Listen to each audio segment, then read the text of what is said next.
really happy to see the overwhelming response that we have seen, and the jam-packed hall speaks volumes about it. We see growing acceptance somewhere the next coming years, and then really mass adoption kicking in. And you can also see on that mass adoption, India will play a significant role in our projection. Now looking at electric mobility, we all know that India is always compared to China. And if I look at the global sales perspective, China is already 70% of electric vehicles, 60% of the entire charging stations worldwide. Of course, we all know that FAME 2 is close to being there. Let's find out if Anilji gives us some more information on when it's going to be there. EVs are going to be there, FAME or no FAME. Interesting to see from the industry experts what exactly do we need to make electric vehicles a success in India. Because we have set a vision of 2030 to have the kind of penetrations which have been laid down in the Vision 2030. We need a lot to do right from now. Is the country ready from a technology standpoint, from a wealth standpoint, in order to embrace electrification is something that remains to be seen. We are still less than 100,000 vehicles this year. We are talking about converting to 5 million or 6 million vehicles in the next 4 to 5 years. How is that going to happen unless we have the infrastructure in place? The support that we would request and require from the government is, of course, some continuation of the upfront subsidies to the customer to reduce the sticker shock. Today, in electrics, without subsidies, if you separate batteries from electric vehicles, be it a two-wheeler or three-wheeler bus, even probably cars at reasonable volumes, you could get them to be cost neutral. And if you look at the cost of energy today, along with the cost of batteries amortized, you could potentially get the cost of energy to be cheaper than gasoline. And using swapping and other forms of technologies, you could address range anxiety and long refueling time, which are big challenges in electric mobility. Swappable model could be an alternative viable solution from this point of view, because if we compare, we deduct the cost of a battery from the rest of the vehicle, as per our calculation, the cost of the vehicle, internal combustion engine and electric is more or less at par.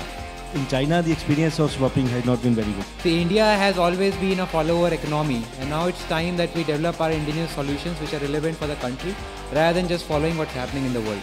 We are a very large country. We can't be picking up solutions for next 2 years and then moving away from them 2 years later. It is our opportunity to co-create a future for mobility solutions of a new India. This requires extensive industry consortium working together. We believe that the next generation of silicon carbide devices will enable us to get faster charging and reduced cost on systems.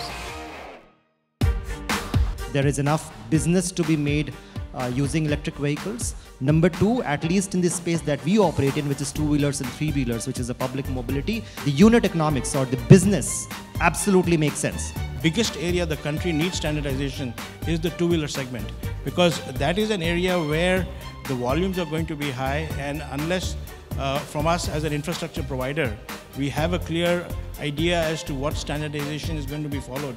It's very difficult for us to say for which OEM we are going to set up infrastructure for. I went to DLF charging infrastructure, and that was for four-wheelers.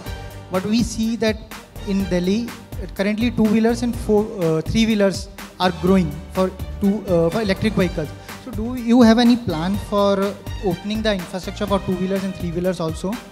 Even though we are focusing on passenger cars right now, I think over the longer period of time, we do have plans of looking at two-wheelers and three-wheelers. So at the end of the day, there is a need in India. There is a realistic need for affordable mobility.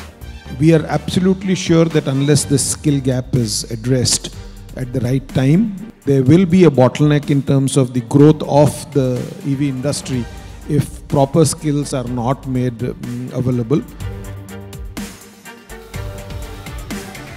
EV is the future, so EV is definitely going to high and increase in terms of sales and increase in terms of importance for the Indian market. But it's important that we also put some more resources behind it. In the automotive industry, one of the most important conferences which we need to have on a yearly basis, bridging up the gap between industry and the government how they have to take the initiative. We look at what is going to happen in the next 5 years.